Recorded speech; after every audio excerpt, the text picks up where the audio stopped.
There's a famous scientific experiment that you probably heard of where they took a frog and then they put it in a pot of water. They then turned up the heat in that pot up until the point where the water was boiling. The frog never jumped out of that boiling water and it boiled itself to death. That's the same exact thing as weed. Weed is the water and you are the frog. A lot of people don't realize that there are a bunch of downsides to smoking weed, and it's slowly just killing them. It's kind of like that quote or saying, death by a thousand cuts.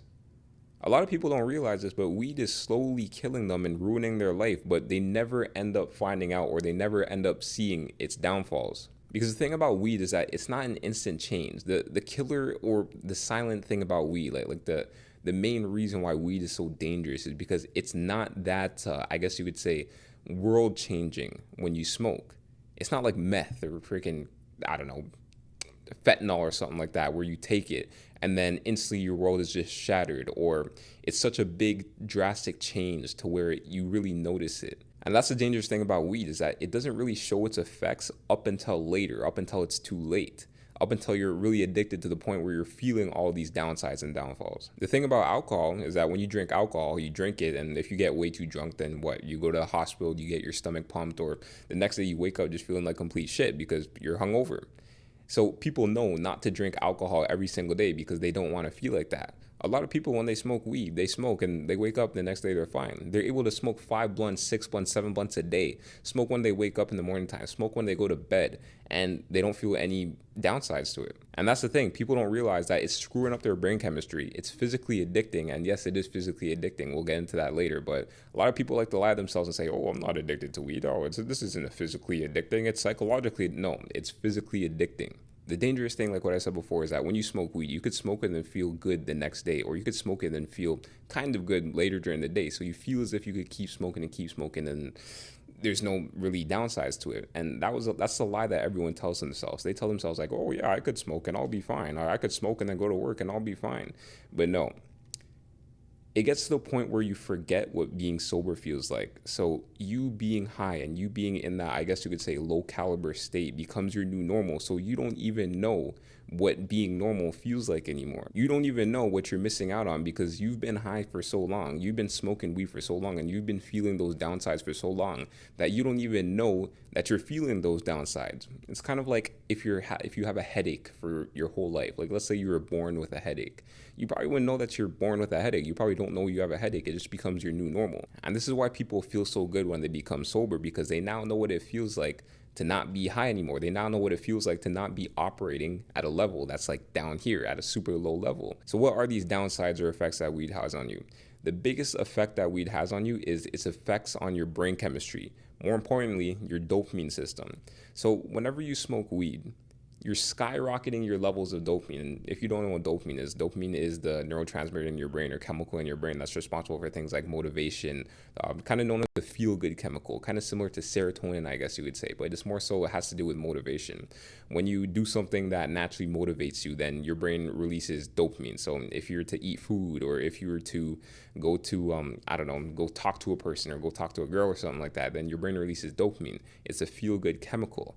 Now, when you smoke weed, what happens is your brain skyrockets its amount of dopamine and spikes it to the point where it's at unnatural levels. It's unnaturally high. So different stimuluses, like, watching porn or playing video games or that sort of stuff, like eating junk food, it unnaturally spikes your dopamine to a level that your brain isn't naturally designed to handle. So what happens when that happens is the dopamine levels end up dropping drastically below the normal baseline. So let's say the baseline is at 0. You go smoke some weed, then you skyrocket your dopamine, and the dopamine levels go down below 0, probably to like -10 or -20. That's just an example on the chart. And it kind of remains there, and then it slowly goes back up. So you could feel it whenever you smoke weed, because I used to smoke a lot of weed. I used to be addicted. I used to be one of the biggest addicts I've ever known. And whenever you smoke weed, you feel the come down and it feels like shit. That's because your dopamine levels is way below baseline. So you need to smoke again to get your dopamine levels back to the point where it would be if you didn't smoke in the first place, back to the normal baseline level. So that's where people get caught in the loop, is they smoke weed, dopamine skyrockets, and then their dopamine shoots all the way down to the negatives, and then they have to smoke again to get their dopamine levels and back up.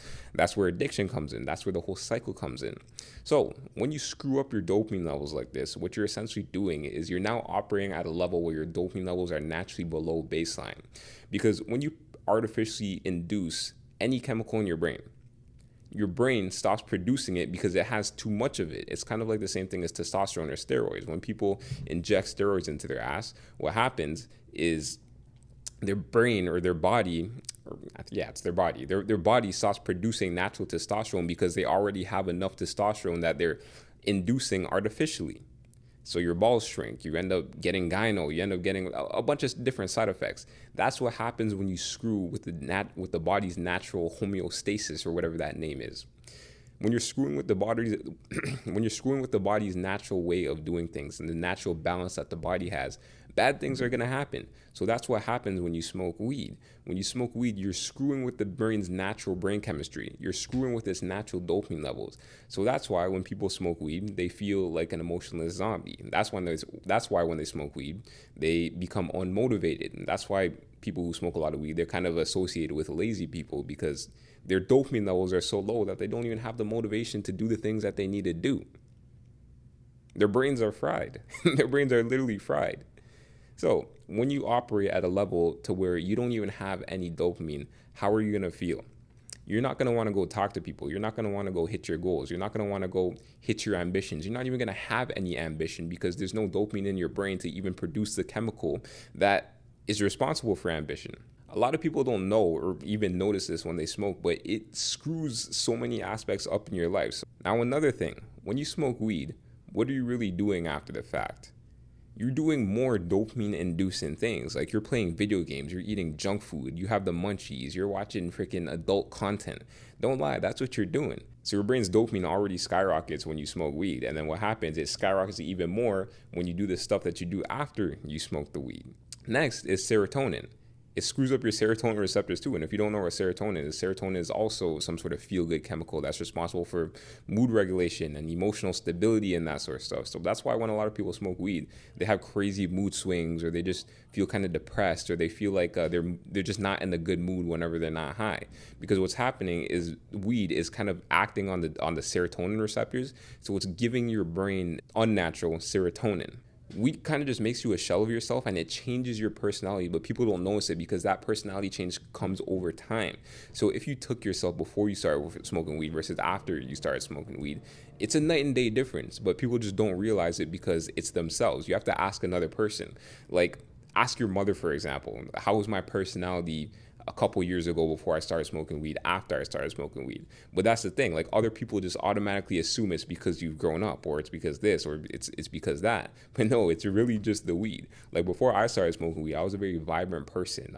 Like, I was a very talkative person and vibrant person. I used to laugh a lot. I used to just be kind of out there a lot. I was more present. But after I started smoking weed, I just became like an emotionless zombie. I only regained my normal personality back after I quit, and a couple months out, or I would even say even a year or two after I quit smoking weed, that's when I actually regained my normal personality back. So this is the thing, it's very hard to hit rock bottom when it comes to smoking weed. It's kind of like what I said before, death by 1,000 paper cuts.